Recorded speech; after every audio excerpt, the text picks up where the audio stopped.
O que Deus quer é que nós voltemos às origens. Tão simples quanto isto.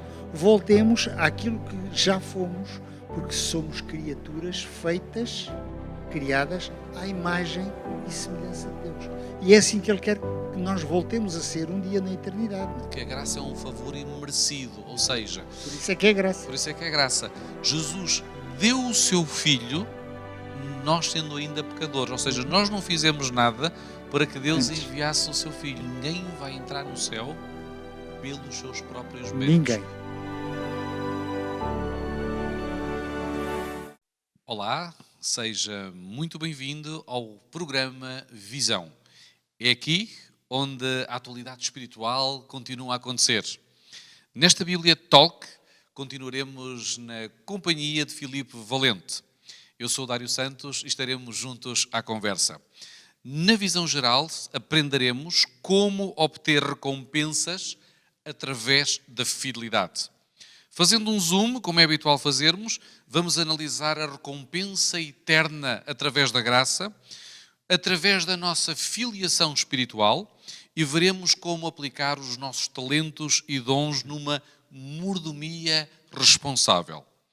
Sabem que existem pessoas que vivem em cima do muro. E há uma parábola, que existia um grande muro separando dois grupos. De um lado do muro estavam os anjos de Deus. E do outro lado do muro estavam os anjos do adversário. No meio, no muro, estava um crente.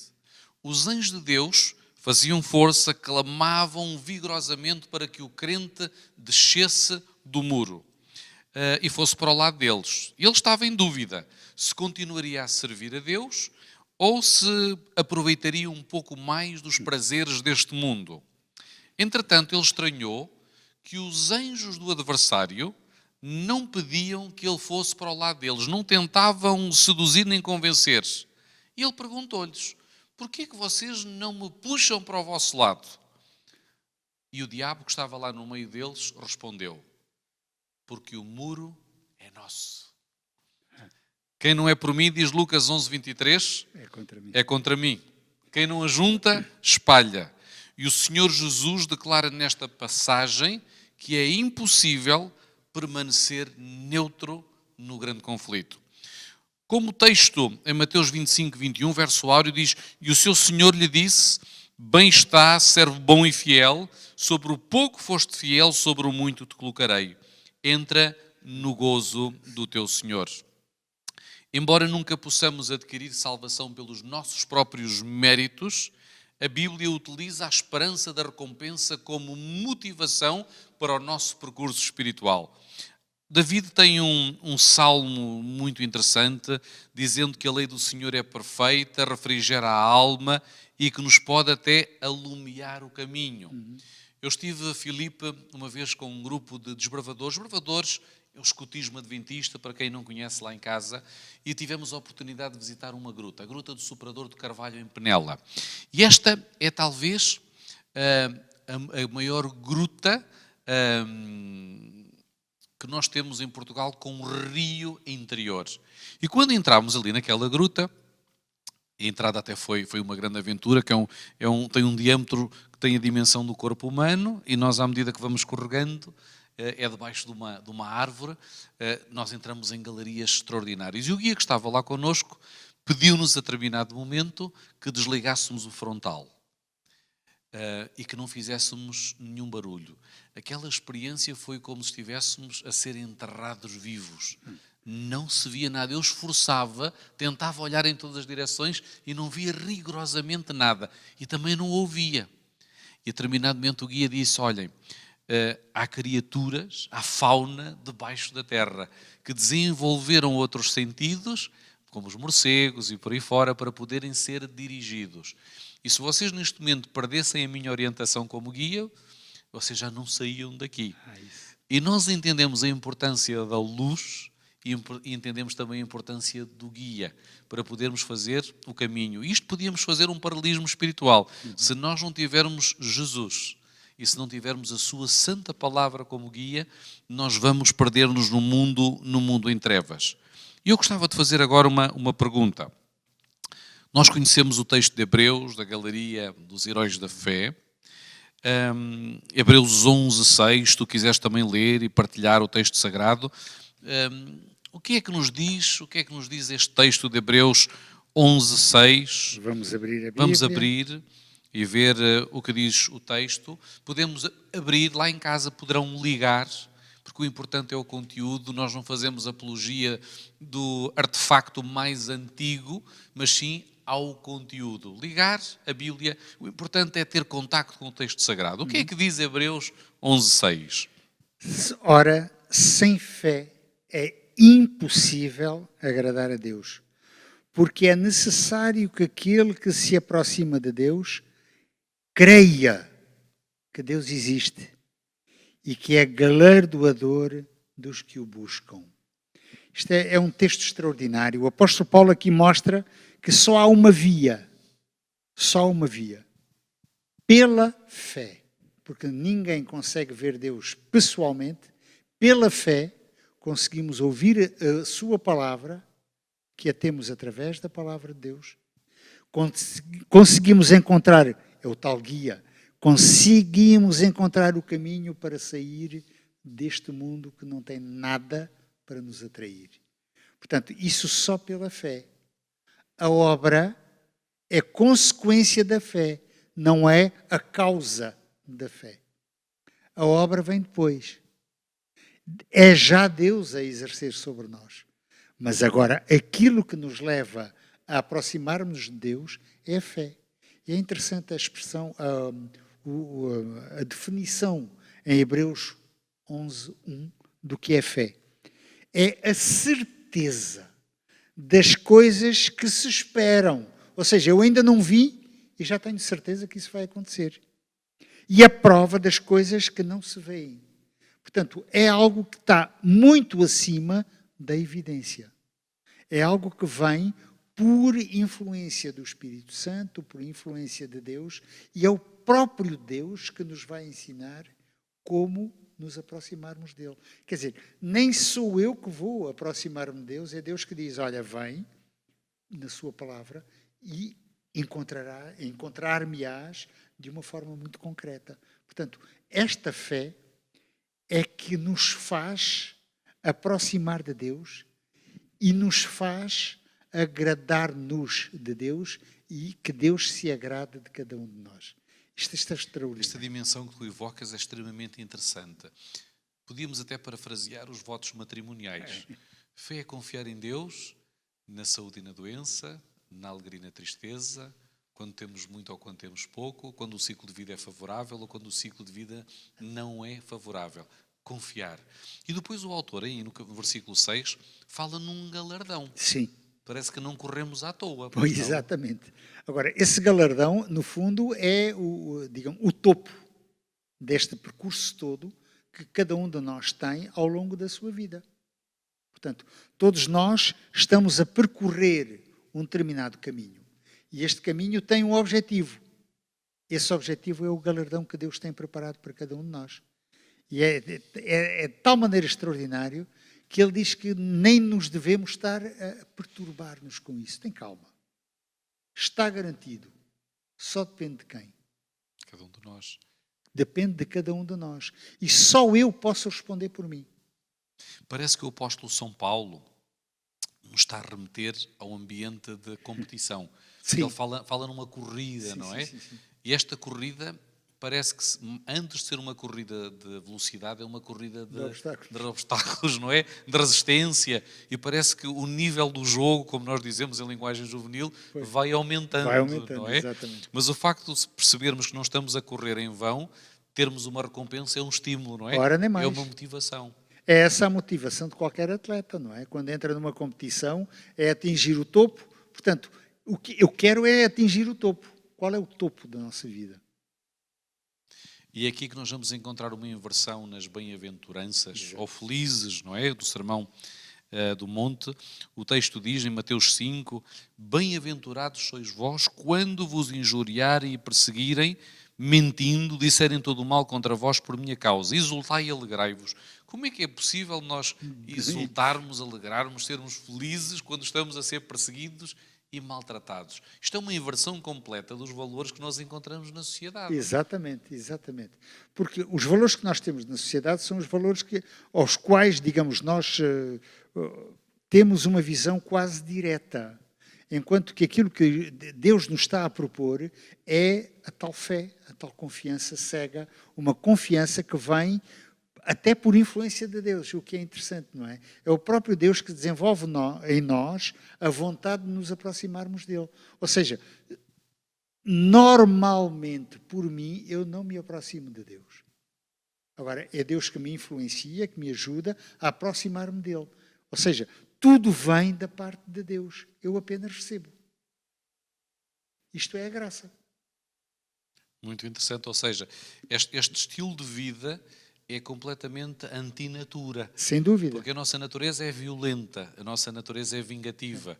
E nós remetemos ao quadro do cenáculo, quando Jesus Cristo está a lavar os pés aos discípulos. Naquele momento, nenhum deles toma a iniciativa. Na realidade, o coração até está rancoroso, ressentido, fizeram mal e Jesus diz para eles encherem a bacia. Na realidade, até foi ele. A tendência é querer fazer justiça pelas próprias mãos e Jesus diz, lavem-lhes os pés. Exato. E nós dizemos, mas aquele fulano, aquela fulana não merece. Não merece. E Jesus também disse, tu também não mereces. Claro. Mas mesmo assim, pela graça, eu estou disponível a alcançar-te. Isto é qualquer coisa difícil de entender. Eu estou-me a lembrar de José no poço. José lá no poço, ou Paulo e Silas na prisão, eles normalmente ficavam em cisternas, as prisões eram cisternas, e muitas vezes os poços enchiam, e a água chegava aos joelhos, chegava à cintura, e eles cantavam. Não havia casa de banho, portanto não havia a carta do direito do homem, não havia os direitos fundamentais, eles faziam as necessidades ali ao lado no poço. E mesmo assim cantavam, louvavam e regozijavam-se. Isto é qualquer coisa que é difícil de conceber. É isso, é difícil da gente pensar, não é? É difícil. Isso realmente só pela ação do Espírito, só pela ação de Deus em cada um de nós. Só por esse meio. Não vem por iniciativa nossa. Nós não conseguimos fazer isto por nós. Só conseguimos porque Deus faz em nós. E quando Deus faz em nós, os outros vêm. Porque é interessante que Deus nunca retira do meio onde nós estamos inseridos. Ele não quer que nós nos isolemos, sobretudo numa fase como esta, só quando, já estudámos isto a semana passada, só quando nós estamos a ser, digamos, perseguidos e não há outra alternativa, é que teremos que nos afastar. Mas nós temos que nos integrar para mostrar a ação de Deus em nós. E é interessante como nós vemos quantas pessoas, e cada um de nós poderia testemunhar, como é que é possível que o fulano, aquele irmão ou aquela irmã, se tornaram cristãos. Como é que é possível? Tu conheces o passado dele? Como era? E eu recordo-me de um irmão que integrou a nossa igreja. Esse irmão era um consumidor compulsivo de álcool. E o pastor foi a casa para dar estudos bíblicos à esposa e aos filhos. E um dia ele chega e ouve que alguém está ali a falar, fica por trás da porta a ouvir. E percebeu que 2 vezes por semana aquele senhor vinha lá falar com ele e a primeira vez que ele ouve falar, disse, mas ele está a falar de uma forma diferente. Deixa-me ouvir o que é que ele fala. Por detrás da porta, foi ouvindo os estudos bíblicos, os primeiros. Até que um dia, a esposa viu que ele estava ali e disse, vem, tens aqui o teu lugar. E ele veio. E no fim foi a família toda que se batizou, que se converteu. Vemos o que é nós estarmos muitas vezes calados e não falarmos deste amor que Deus tem por cada um de nós. É apenas dizer o que Deus já fez por mim. Não é assim tão complicado. Claramente, claramente. E isto é a história da graça. Isto é a graça. Cada um de nós tem fragilidades, cada um de nós tem problemas, e o Espírito de Deus trabalha connosco de forma diferente e Sem encontra-se dúvida. connosco nas nossas dimensões. Sem dúvida. E se for preciso, ele vai lá até ao porão, lá embaixo, ao fundo do poço, Sem para problema. nos erguer novamente. Sem Às problema. vezes o problema é com álcool, às vezes o problema é com pornografia, às vezes é com jogos, às vezes é com a gula, mas o Espírito de Deus, na sua graça, consegue resgatar-nos. Sem dúvida. É interessante que a Bíblia diz bem-aventurados aqueles que ouvem. E o verbo que está aqui em grego, akuo, significa também aqueles que ouvem e obedecem. Aqueles que ouvem e obedecem. obedecem. Porque há muita gente que ouve e Entra passou. de um lado e sai do outro, não é?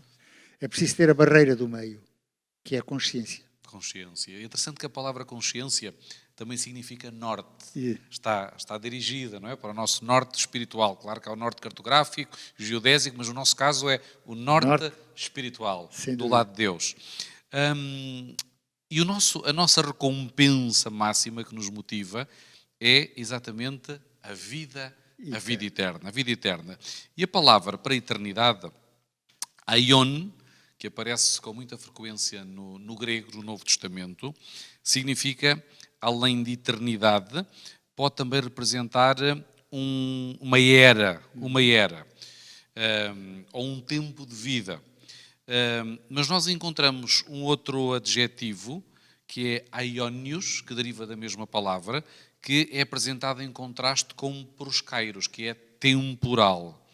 Ora, isto é uma oposição semântica, mas mostra que os autores do Novo Testamento e até do Antigo Testamento tinham já a noção, o hebraico menciona só lampa a eternidade, de que havia um Deus eterno, Pai da eternidade. Isto é difícil compreender na nossa mentalidade cartesiana, racional, o que é a eternidade, porque todas as histórias têm um princípio e um fim. Todas as histórias têm um princípio e um fim. Mas estes elementos que são apresentados na Bíblia mostram-nos Deus como não tendo princípio nem fim. Santo Agostinho, descrevendo esta questão da eternidade, ele diz que Deus é a causa que precede todas as outras causas.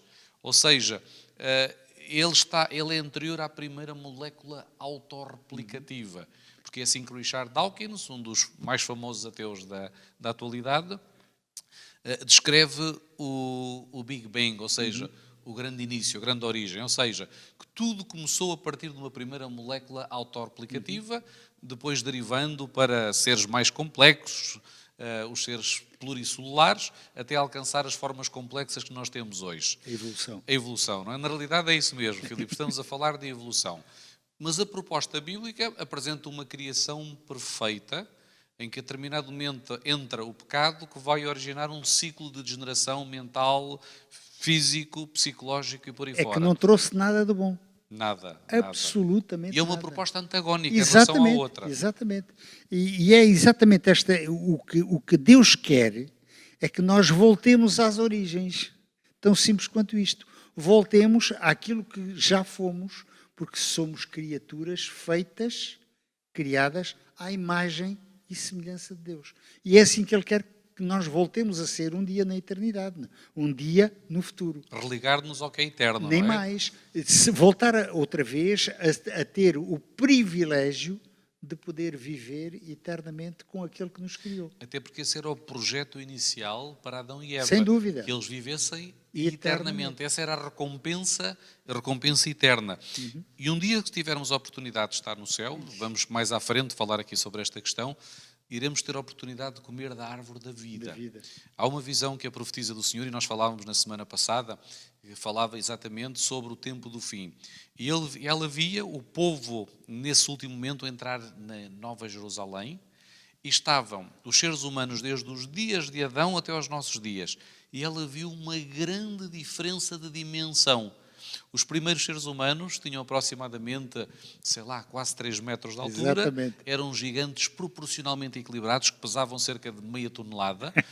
E comparando com os seres dos nossos dias, pessoas pequeninas, com um rubor de morte até, porque a cor de Adamar, que significa vermelho, cor de saúde, era a tez de saúde que ele tinha na pele, e que nós vamos ter a oportunidade durante o milénio de comer da árvore da vida, para poder alcançar a dimensão original física, mas também a dimensão intelectual, e vamos durante a eternidade continuar este desenvolvimento. Por isso, esta dimensão de eternidade que está à nossa frente é qualquer coisa que nós não podemos imaginar. É só mesmo a imaginação, mas nem mesmo assim conseguimos fazê-lo, não é?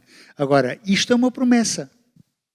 E agora, se até agora Deus me tem ajudado, aquilo que Ele prometeu até agora sempre cumpriu, faz-nos esta promessa extraordinária. Será que Ele vai falhar? Será que Deus desta vez não vai cumprir aquilo que promete? Ele sempre disse, se não fizeres, depois tens consequências. Mas se o fizeres, também tens consequências. E agora, como nós queremos fazer a vontade de Deus, a nossa consequência mais direta vai ser depois herdar a vida eterna. Por isso é que Ele nos diz, Deus amou o mundo de tal maneira, João 3,16, que deu o seu Filho. Okay? Ele criou o meio para o elo de ligação entre cada um de nós e o Deus eterno. É Cristo. Okay? E depois Ele diz, vocês estejam tranquilos. Não se preocupem, porque vamos voltar às origens.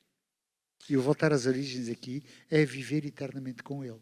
E esse privilégio que teremos de comer da árvore da vida vai permitir que não nos degrademos com toda a segurança, não é? Porque não temos aí a árvore do conhecimento do bem e do mal, ou antes ela estará lá. Nós é que não vamos agora comer do seu fruto, não é? Portanto, não vamos ter a degradação passámos o teste. Disso. Já não precisamos de ser testados, porque aquela árvore da ciência e do mal foi uma árvore de teste, não porque ela em si tivesse alguma propriedade de que nos degradasse, mas porque estava lá o arco enganador. Ora, o arco enganador já não existe mais, portanto, aliás, existirá até ao milénio, não é? Mas na Terra. Sim. A partir do milénio deixará de existir e nós já não vamos ser tentados nessa matéria. Passámos o teste, não é? Exatamente. E isto relacionado com a eternidade é qualquer coisa de espetacular. Sabemos também que nos dias finais do ministério terrestre, Jesus proferiu estas palavras, que tu já mencionaste, e deixa-nos pensar claramente que a graça é um favor imerecido, ou seja... Por isso é que é graça. Por isso é que é graça. Jesus deu o seu Filho, nós sendo ainda pecadores, ou seja, nós não fizemos nada para que Deus enviasse o seu Filho. Isto é graça, é pura graça. Aliás, em última instância, a nossa obediência nunca e jamais será suficiente para obtermos a salvação. Exatamente. Aliás, se a nossa obediência por si só fosse suficiente, não seria necessário Jesus Salvador. Volte a esta terra. Exatamente. Não seria necessário o sacrifício do próprio Deus para nos resgatar. Não seria necessário. Se fosse por prémio, então, que dizer daqueles, por exemplo, que teriam alguma deficiência de alguma ordem, física ou mental? Claro. Esses seguramente não conseguiriam atingir os tais objetivos, mas eles serão salvos também. Portanto, só por um meio, é uma oferta. Então o que é claro é que ninguém vai entrar no céu pelos seus próprios méritos. Ninguém. Mesmo tenha sido um gigante na fé. Exatamente. Ninguém entra pelos seus próprios meios. E ninguém leva nada daqui. Mas isto também não descura a nossa resposta sem dúvida, à iniciativa de Deus. Sem dúvida. O que é que tu achas sobre isso, Filipe? Porque há pessoas que dizem que Jesus morreu por nós e pronto. E nós estamos completamente libertos e temos que aceitar esta oferta de graça e não precisamos de fazer mais nada. Mas o que nós temos que fazer é saber o que Ele pede de cada um de nós. E isso é o que nos diz a palavra de Deus. E depois, uma vez conhecendo, então fazer aquilo que Deus pede que nós façamos. É? Até porque a palavra mordomia, em grego, que é oikononia, penso que é isto, que significa oikos é casa e nómia é lei, lei. Ou seja, é lei que existe em casa. Ou seja, nós sabemos gerir a nossa casa. Exatamente. Porque senão, quando não existe lei em casa, o que é que acontece? É desordem. É anarquia, exatamente, não é? É desordem, e o apóstolo São Paulo até vai buscar a palavra autarquia, de onde vem a autarquia que nós temos nos serviços da nossa organização, para aquele que sabe dominar a si próprio. Ou seja, Deus espera que cada um de nós apresente autarquia, ou seja, que seja alguém que controla, Gestor. sim, seja gestor da sua própria vida. Exatamente. Temos aqui agora uma proposta muito interessante de reflexão que tem a ver com a chamada Nova Jerusalém. É o nosso sonho, não é? Ninguém tem ideia de como é que será esta cidade. O texto de Hebreus diz que Abraão viu esta cidade pela fé. A profetisa do Sr. Ellen White também viu. E acho que até nem teve vontade de voltar mais a esta terra, não é? Depois de ter visto aquela maravilha. Voltar para a desordem, antes de continuar A na luz ordem. era tão extraordinária Exatamente. que ela nunca tinha visto aquela luz, que foi uma tristeza tão grande regressar novamente a este planeta. Mas mais que nos centrarmos até nas medidas, porque as medidas têm também algum simbolismo, relacionadas com as 12 portas, que estão associadas às 12 tribos de Israel, e provavelmente nós vamos entrar por uma dessas portas. Eu não sei, Filipe, qual das portas é que tu vais entrar. Eu também não sei, mas a mim o mais importante é entrar lá dentro. O resto são cantigas. Eu quero é estar lá dentro. Eu até escrevi a minha maior ambição. A minha maior ambição. Agora, como entrar? Só pela porta das portas, que é Cristo. Claro, claro. Ok? Ele já me deu essa possibilidade e oferece-me. Toma, é da graça. Agora, eu não aceito, não entro. Aceito, entro. Portanto, tem que passar sempre por cada um de nós, tem que passar sempre de uma forma voluntária, nunca por imposição. É um convite que Deus nos faz.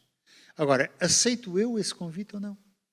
E quando entrarmos por essa porta, vamos ser chamados também por um novo nome, Sim. de acordo com o Apocalipse 3. Sim. Esse novo nome vai estar relacionado com o meu desempenho na história do grande conflito. É como se fosse uma totemização, é um tótem, não é? Eu não sei qual vai ser o meu nome, não sei qual será o teu nome, Filipe, mas com certeza vai estar relacionado com as escolhas, com as decisões que cada um de nós fez aqui na Terra na história do grande conflito. Vamos tendo quase dia a dia, não é? Muito e interessante. isso é muito interessante. Pôr sempre em prática a vontade de Deus. Esse deve ser o nosso objetivo a cada instante. Isto porque é muito fácil desviarmos deste caminho. É muito fácil. Porque a atração do mundo, a atração de Satanás é tal que facilmente nós podemos sair do caminho certo. Portanto, se temos o foco em Cristo, olhamos para Cristo como nosso Salvador, estamos fixados nele, certamente o caminho vai ser mais curto, mais direto e teremos acesso à Nova Jerusalém. E às vezes a graça traz-nos surpresas. Sem dúvida. Nós vamos encontrar provavelmente pessoas lá no céu que nem pensávamos. Que nós pensávamos que não iam lá estar. Sem dúvida. E não vamos encontrar pessoas lá no céu que nós tínhamos a certeza, segundo a nossa conjectura, que iam lá estar. Mas a maior surpresa vai ser podermos ver Jesus face a face, sem nenhum véu. É verdade. Olhos nos olhos. Isto vai ser qualquer coisa que o olho não pode escrever. É verdade, é verdade. Inimaginável, não é? E depois ver o sorriso dele, abraçar, ver as suas mãos feridas e dizer, foi por mim que ele feriu. Isso vai ser, para mim, é o topo dos topos. Vai ser o momento, para mim, mais, como dizer, emocional que eu terei na minha vida. E vai ser uma emoção que vamos vivê-la eternamente. Porque ver Jesus, vamos sempre lembrar, foi por ti e não foi por minha ação, mas foi por essa graça. Não é? E a graça de Jesus foi um dia morrer por mim. Morrer por cada um de nós. E o texto diz em Apocalipse 21:4 que Deus vai limpar dos nossos olhos toda a lágrima. Mas agora aqui seria uma lágrima só de satisfação, não é uma lágrima de... Mas é isso que o texto está a dizer, sabes Filipe? O chorar de satisfação, de emoção, não é negativo. Nada. O que o texto está a dizer é que nós não vamos chorar mais por dor. tristeza, com dor, não é? Ou seja, a emoção, como tu dizias, de abraçar Jesus, de encontrar Jesus. Qualquer coisa de... Eu acredito que todos vão chorar quando estivermos na presença do Criador inimaginável. E ver os nossos queridos, alguns deles que vão partir sem nós termos a oportunidade de dizer adeus, que vão adormecer no sono da morte, e aquele vai ser um encontro formidável. Imaginemos, não é? Eu nunca me esqueço o que eu vi a minha mãe falecer, não é? Quando eu não a vi diretamente, mas as últimas palavras que ela disse nunca as esquecerei, não é? E imaginar que um dia vou conseguir outra vez falar com ela, na eternidade. E jovem, não é? No fulgor da sua plenitude. Exatamente, no vigor da sua vida, não é? Com outra dimensão, nós também já seremos maiores, seguramente, não é? Transformados, mas estar com aqueles entes queridos que um dia nos deixaram e voltar a conviver com eles e ver os nossos amigos, os nossos próximos, e reconhecer outros que se calhar nós falámos com eles alguma vez, e muitos dirão, olha, foi porque tu falaste comigo, mas nem me recordo de ter falado contigo. Onde é que me ouviste? Sei lá, hoje em dia temos tantos meios para poder falar, através das ondas da rádio, através da televisão, através de programas, e aí tocaste num ponto que me transformou, que me fez mudar, fez pensar. Vai ser algo de extraordinário. É inimaginável, não consigo imaginar. E o texto até diz que não vai haver mais oceano. Quando o autor fala em oceano, nós temos que perceber o contexto da época. Exato. Porque hoje, na sociedade global, nós temos aviões que nos levam rapidamente a qualquer lugar do mundo, mas naquela altura, quando se apanhava um barquinho, muito provavelmente já não voltavam a ver a sua família. Portanto, o mar já não vai ser elemento de separação. Mas com certeza que vai existir mar lá em cima no céu e rios de uma forma extraordinária. Portanto, aquilo que o olho não viu, aquilo que a imaginação não consegue chegar, é isso que Deus preparou para nós. É verdade que este texto remete-nos ao trabalho do Espírito Santo, mas nós também podemos pensar nesta dimensão daquilo que será o céu. Vamos ter também acesso ao rio da vida, aquele mar de cristal. Vamos ter a oportunidade de viajar, para quem gosta de viajar, não é? Agora já estamos nós também a viajar um pouquinho, mas vai ser espetacular. Aqui no acerto de contas, continuando o nosso itinerário, a determinado momento os discípulos estavam tão entusiasmados com estes novos ensinamentos da parte de Jesus, e ele sentou-se no monte. E aquele monte tinha uma visão panorâmica sobre a cidade de Jerusalém. E eles estavam a ver o templo. E depois de Jesus falar sobre os sinais do fim do tempo, vem a pergunta mais interessante. Quando é que estas coisas vão acontecer, não é? Quando estas coisas vão acontecer? E o que é que Jesus lhe respondeu, quando eles perguntaram que sinal é que existiria do fim do mundo? Bom, são dois capítulos. E o capítulo 24 de São Mateus, o capítulo... agora não quero errar, creio que é de... Mateus 24 e 25. Sim, mas o capítulo 13 de São Marcos e o capítulo 21 de Lucas dão toda uma série de acontecimentos que vão mostrar quando as coisas se estão a preparar para... E é um desafio que eu lanço a todos aqueles que nos ouvem. Vejam, leiam com atenção estes dois capítulos de São Mateus 24 e 25. No capítulo São Mateus 24, Deus fala diretamente, ou Jesus fala diretamente aos seus discípulos, dando sinais concretos. Mas depois, vendo que eles se calhar não estão a perceber tão bem, dá ilustrações. E temos então o capítulo 25. É tão interessante nós vermos como há toda uma série de acontecimentos que se vão, decorrer uns depois dos outros, e nós vamos vendo que a sociedade está, eu diria, quase decomposta. A sociedade está numa fase de desintegração.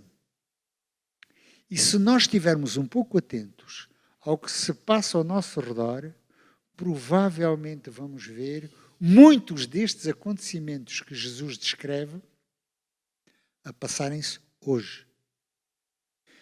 Ouvireis falar de guerras, rumores de guerras. Filipe, deixa-me pegar esta questão que tu mencionaste agora, que estão-se a passar hoje. Nos dias de Jesus, e quando foi emitida esta profecia, houve acontecimentos que se passaram também naquele momento. E o evento principal que deu início a todas as coisas foi a destruição do Templo de Jerusalém. Quando Tito Vespasiano cercou a cidade, e o cerco de Jerusalém foi dos momentos mais terríveis da história de Israel, e eles tiveram tempo para fugir. Sim. Porque aqueles que estavam atentos e perceberam os sinais no primeiro cerco feito por Caio Céstius, as legiões de um momento para o outro desapareceram e aquela foi a oportunidade que Deus lhes deu para saírem. Mas os judeus de coração duro não perceberam o que estava a passar, não perceberam o tempo que estavam a viver, seguiram atrás das legiões. Foi então que o imperador enviou novamente outras legiões que destruíram a cidade. Completamente. E esse foi um sinal que Deus deixou. Quando isto acontecer, preparem-se. Estamos a iniciar na convergência final. Exatamente. E se ele disse aquilo naquela altura, hoje, Filipe, como estavas a referenciar, temos é que nos preparar. Nós estamos já para lá do tempo. Sem dúvida. Estamos para lá sem do dúvida. tempo. E agora é mesmo o momento da preparação, de estar atento e saber quando é o momento de deixar estas congregações, este tempo, deixarmos o sítio e então procurarmos reservar-nos apenas com o nosso Senhor. E estaremos sozinhos só com Deus. A única salvação que teremos será Deus. Okay? E as opções que tomarmos agora podem influenciar ou não a nossa decisão. Portanto, é agora que também temos que estar atentos, porque é agora que nós temos que ver que é o momento de cada um de nós fazer contas com Deus. São marcos no caminho, os sinais são marcos no caminho que nos mostram que o tempo está a aproximar-se. E como cristãos deveríamos ter o dever de conhecer o tempo que estamos a viver. Não paralisarmos pelo medo, com certeza que não, nem viver obcecados pela profecia, porque a Bíblia tem distintos conteúdos e quando nós nos focamos apenas só numa matéria, podemos ficar desequilibrados na vivência do cristianismo. Devemos tratar todas as áreas do discipulado. Sem dúvida. Em que uma das quais é a parte profética, sem não dúvida, é? Sem dúvida. Mateus 25, 20 a 23 apresenta-nos uma parábola sobre os talentos, não é? A parábola dos talentos.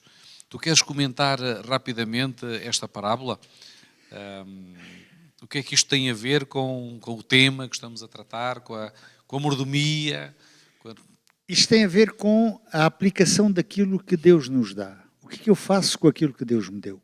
O conhecimento, a sabedoria, o trabalho, o dinheiro. O que é que eu faço com isso? Enterro, guardo para mim, ou faço com que outros tenham também a oportunidade de se aproximarem de Deus e de verem a realidade da situação do ponto de vista profético e prepararem-se também para esse encontro com Jesus. Agora, aquele que recebeu 5, como era previdente nesta parábola, ele conseguiu ganhar outros 5. O que recebeu 2 também fez a sua ação e conseguiu também ganhar outros 2. O que recebeu 1 achou, mas eu afinal não tenho grande possibilidade. Eu não valho nada. Eu sirvo para quê? Então, olha, vou guardar este. Mau servo e infiel servo. Recebeste pouco? É isso que tens que aplicar. Recebeste muito? É isso que deves aplicar. Portanto, aquilo que Deus nos dá tem um objetivo: ir ao encontro dos outros. Essa é a nossa missão neste momento, agora, neste mundo. O que é que fazemos? Ellen White, no livro Mordomia Cristã, faz uma aplicação desta parábola dizendo que tem muito a ver com os nossos dias.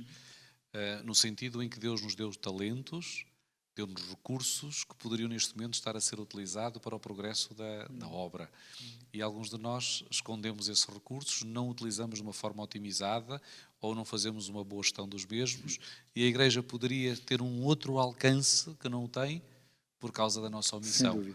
E isto devia nos fazer refletir um pouquinho, não é? Porque às vezes nós temos recursos para os nossos prazeres, para os nossos gastos pessoais, mas não existe esta visão de mordomia para com a obra de Deus. Pois. E é sem dúvida. E isto é mais uma mensagem para cada um de nós pensar naquilo que fazemos com aquilo que Deus nos dá. O que também se refere ao tempo. Sem dúvida. Porque às vezes, Filipe, nós temos tempo se calhar para ver um jogo de futebol, sem dúvida, para ver uma série, sem dúvida, temos tempo para as nossas coisas, mas não temos tempo para Deus. Aliás, às vezes quando estamos a trabalhar para Deus, trabalhar entre aspas, até parece que estamos a fazer um frete. Ficamos sonolentos, como os discípulos lá no Getsemane, não é? Sem dúvida.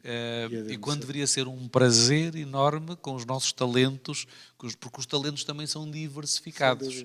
Há uns que têm dom para falar da palavra, outros têm dons, por exemplo, para servir, para cantar, para servir os outros, para a etc. técnica, porque também Exatamente. vivemos numa sociedade de tecnologia de informação. Então, cada um de nós tem esse dever perante Deus de utilizar os dons e os talentos para servir na missão. Sem dúvida. E é essa a nossa missão, exatamente. É aplicar aquilo que Deus nos dá para congregar outros também para a vida eterna. Até porque o Senhor um dia vai nos perguntar o que é que tu fizeste com os talentos que eu te dei. Que eu te dei. Escondeste também? E então, nesse caso, seremos maus e infiéis servos. Exatamente. Afasta-te de mim. Não te quero. Não te conheço. Não te conheço. Porque quando Jesus vier, Ele não nos vai perguntar quanto dinheiro é que temos na conta, Sim. qual é o carro que conduzimos. Sim. Ele vai perguntar o que é que tu fizeste com o tempo que eu te dei e com os talentos que te foram concedidos. Sem dúvida. Essa é que será a grande pergunta e que será crucial para a nossa salvação. Sem dúvida, sem dúvida. Estamos a chegar ao final. Infelizmente, há sempre tantos temas e nós gostaríamos de explorar mais, Filipe, mas numa outra oportunidade que possamos estar aqui, vamos continuar a aprofundar algumas destas temáticas. O Senhor convida-nos a sermos fiéis no pouco para sermos fiéis no muito, para que, como filhos, possamos no final receber a recompensa eterna. Confiem e esperem em Deus. Vão ver que a recompensa vai valer a pena. Obrigado pela vossa preferência. Esperamos novamente por si no próximo encontro. Até lá.